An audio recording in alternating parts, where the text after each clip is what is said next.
Start करने से पहले फिर से बोल देता हूँ, ये वीडियो डार्क होने वाली है तो अपने रिस्क पर ही देखे। रुको, इस वीडियो को आगे बढ़ाने से पहले एक सवाल अपने आप से पूछो, क्या तुमने कभी किसी को कहते सुना है, मैं बिल्कुल ठीक हूँ, लेकिन तुम्हें अंदर से लगा नहीं ये झूठ है। चेहरा शांत, आवाज स्टेडी, शब्द परफेक्ट, फिर भी कुछ था जो मैच नहीं कर रहा था। वो कुछ क्या था? वो था बॉडी का सच। क्योंकि इंसान झूठ बोल सकता है लेकिन उसका नर्वस सिस्टम नहीं। और अगर तुमने मेरी body language dark psychology part 1 वाली वीडियो देखी है तो तुम्हें याद होगा हमने माइक्रो सिग्नल्स, हिडन जेस्चर्स और साइलेंट लीकेज को डिकोड किया था, लेकिन पार्ट 1 सिर्फ दरवाजा था, ये अंदर का कमरा है। आज पार्ट 2 में हम उन सिग्नल्स को डिकोड करेंगे जो trained interrogators, negotiators, profilers silently observe करते हैं और आम लोग पूरी जिंदगी नोटिस ही नहीं कर पाते। ये नॉलेज डेंजरस नहीं लेकिन पावरफुल जरूर है, क्योंकि इसके बाद तुम लोगों की बात नहीं, उनकी अंदर चल रही रिएक्शन पढ़ो। इस वीडियो में हम 3 डार्क साइकोलॉजिकल लेयर्स डिकोड करेंगे step by step. Step 1, autonomic truth signal. सबसे पहले हम समझेंगे वो सिग्नल्स जो कॉन्शियस माइंड कंट्रोल ही नहीं कर सकता। Blink burst, dry swallow, jaw lock, mouth block variations, hand temperature shifts, ये वो रिएक्शंस है जो सीधे ऑटोनॉमिक नर्वस सिस्टम से आते हैं। मतलब इंसान डिसाइड नहीं करता, बॉडी डिसाइड करती है। जब इमोशनल प्रेशर बढ़ता है, ब्रेन का एंशिएंट सर्वाइवल सर्किट एक्टिवेट होता है और शरीर माइक्रो मूवमेंट्स में सच लीक करता है। इस स्टेप के बाद तुम्हें समझ आएगा कौन आंसर दे रहा है और कौन आंसर बना रहा है। Step 2, directional psychology of the body.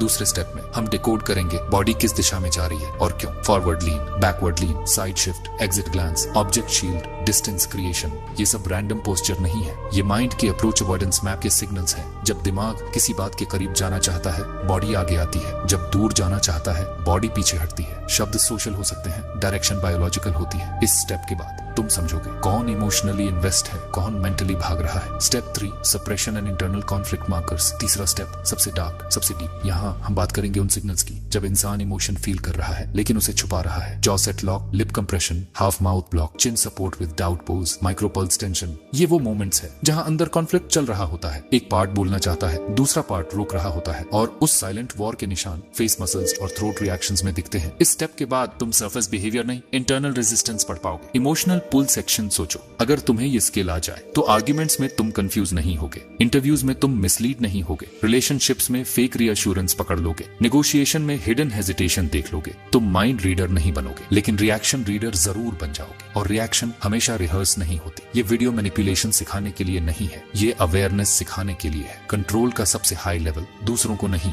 Situation को समझना है। जो देख लेता है उसे पुश करने की जरूरत नहीं पड़ती। अब एक काम करो, अगर तुमने अभी तक पार्ट 1 नहीं देखी तो पहले वो वीडियो देखो, क्योंकि ये पार्ट 2 उसी फाउंडेशन पर खड़ी है। कमेंट में लिखो आई ऑब्जर्व, ताकि मुझे पता चले तुम व्यूअर नहीं ऑब्जर्वर बनना चाहते हो। वीडियो को सेव करो, क्योंकि ये नॉलेज एक बार सुनकर नहीं, बार बार